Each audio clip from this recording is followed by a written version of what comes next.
Well, the bearing for the drive won't be in until tomorrow. So I thought we'd get on and put the crank in. But it's the same as the 300 TDI really, there's no difference. I've blown out all the holes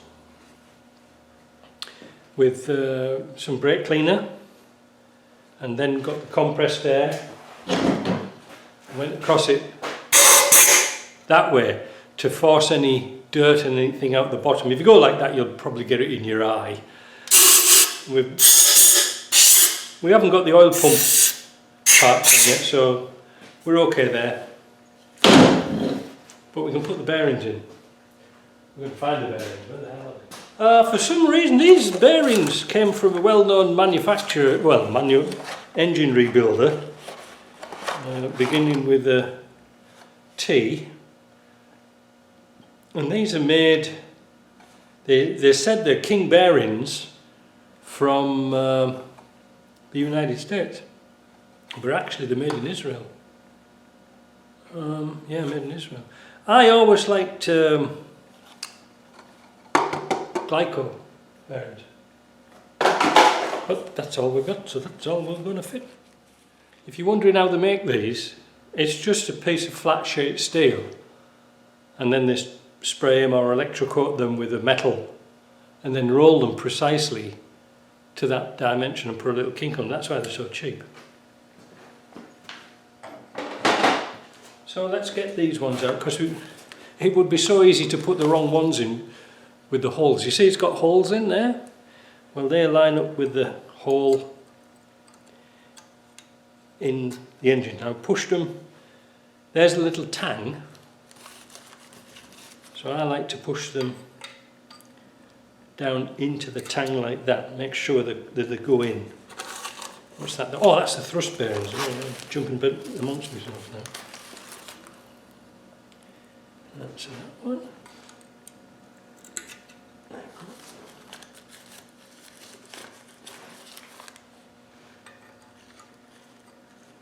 And that one.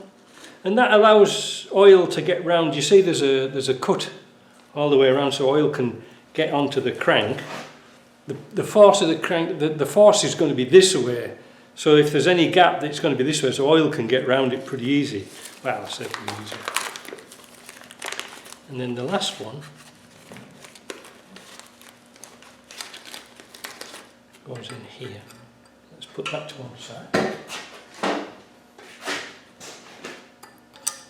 Now it doesn't matter if there's a bit of rust on the block. An old fellow told me once he used to take sandpaper and rough the blocks up before he put bearings in. Now that's in. What we need to do now is get our oil can and oil it. We'll clean up the crank and drop the crank in. I think we'll clean the crank first before we get all oil in. So I'm covering up the surface of the shell. Never ever do this dry, but try not to get any oil here or into the bolt holes, into the threads. Put a little bit on your finger. It doesn't matter if you block these little tiny holes, that doesn't matter because oil will come back there. It's just for that initial startup. I have seen people put these in dry and hope the oil pumps oil around before the bearings get knackered. And that's why I like this sticky stuff. Why? Because I never know how long an engine's going to be stood in storage. If you put regular oil in, it can evaporate, it can drop out the bearings, whereas this stuff won't. Right, let's get a crank. Crank Sinatra. When we put the bolts in, there's no need for them to be Loctite or anything like that, and there's no spring washers beneath them either. I had a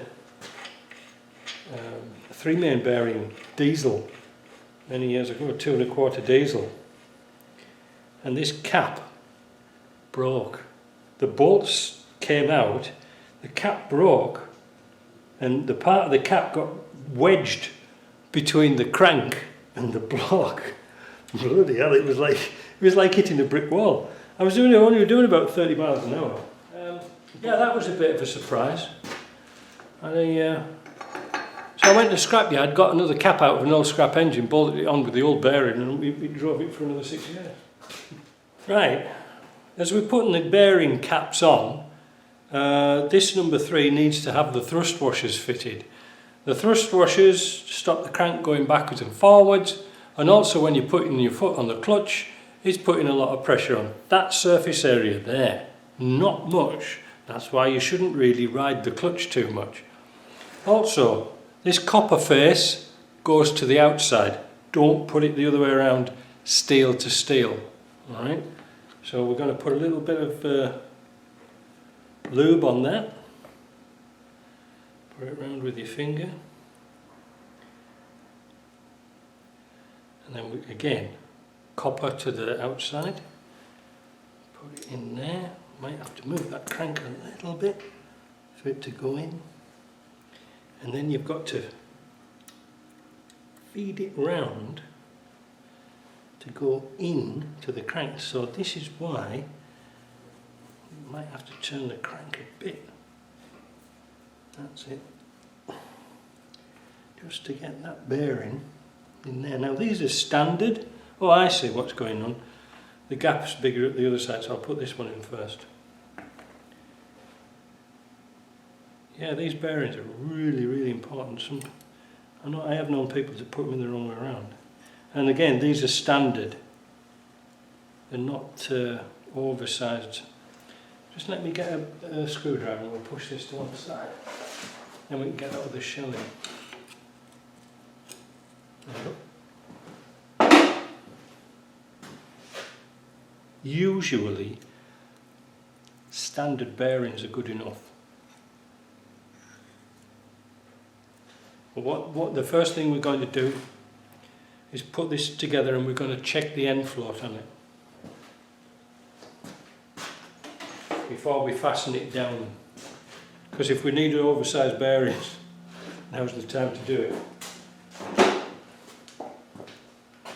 I'm also going to check in the book. I just said there that the bolt's going dry, but I'm not sure. I've just had a second thought about that, because it's a long time since I've done a 200 TDI.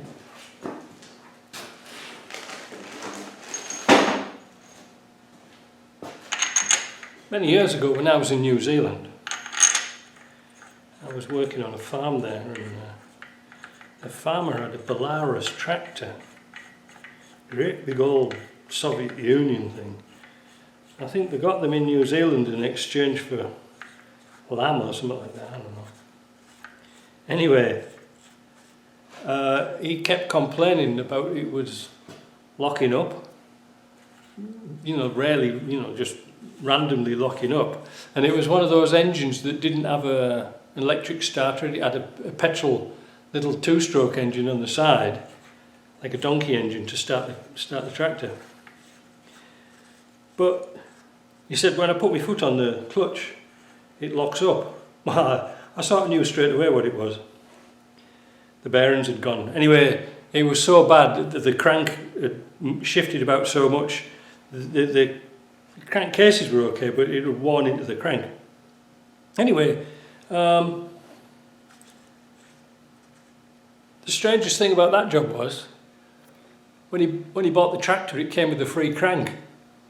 Oh, and a tin cup. Funny old Soviet things. So I took the engine out and changed the crank for him. Sure enough, the crank was knackered, but put it back together and everything was fine. Hey, I'll tell you something. That was perhaps one of the worst engines I've worked on. Everything was sharp as a knife. Like it had a big aluminium sump on it, a great big bloody thing.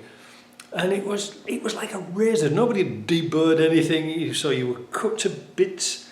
Not a very nice job. I don't know why I told him that. So what we're going to do is I'm going to nip upstairs and find out if those bolts have to go in dry.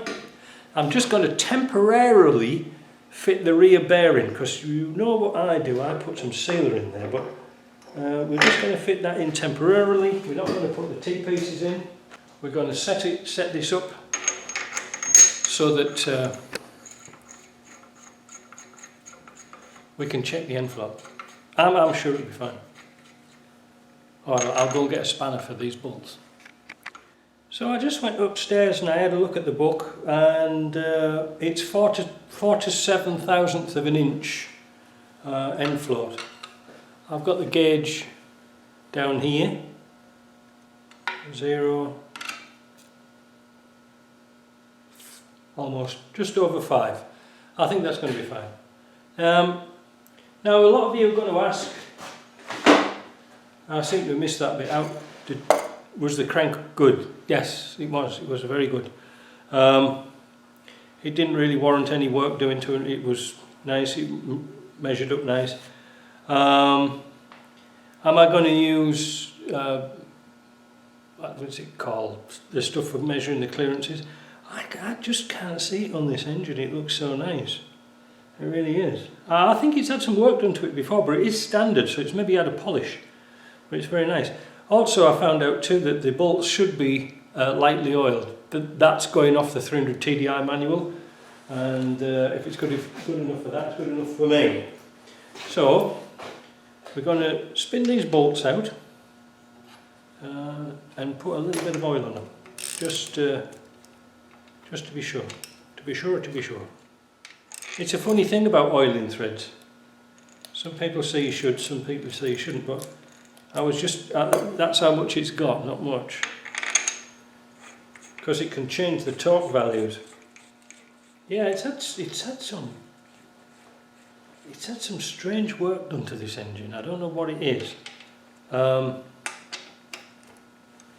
Because I'll show you a little bit later. But on the front of the crank, there's like hammer rash all over the front of it, down here.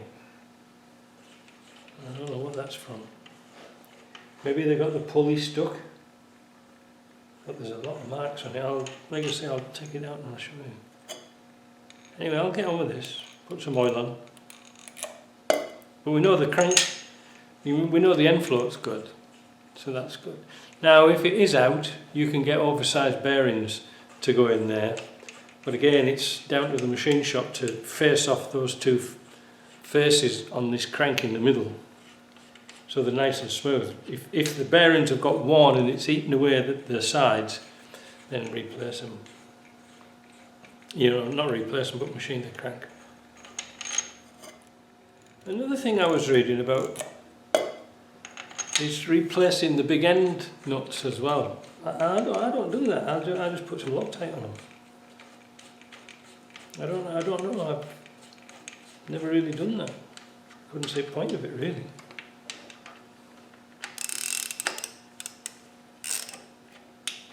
Anyway, let's get on with that. Right, so 139 it is. Just do it progressively.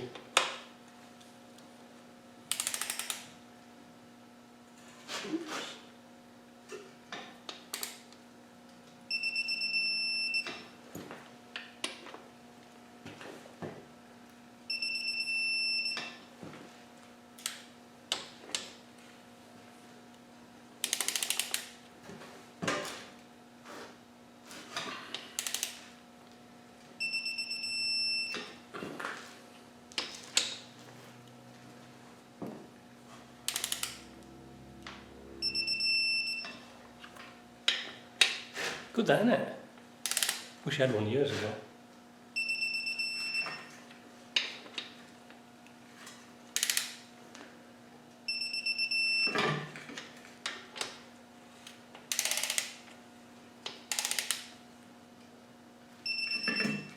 Come on. It's going all over the place. There we go. We can come back to this end and hold it.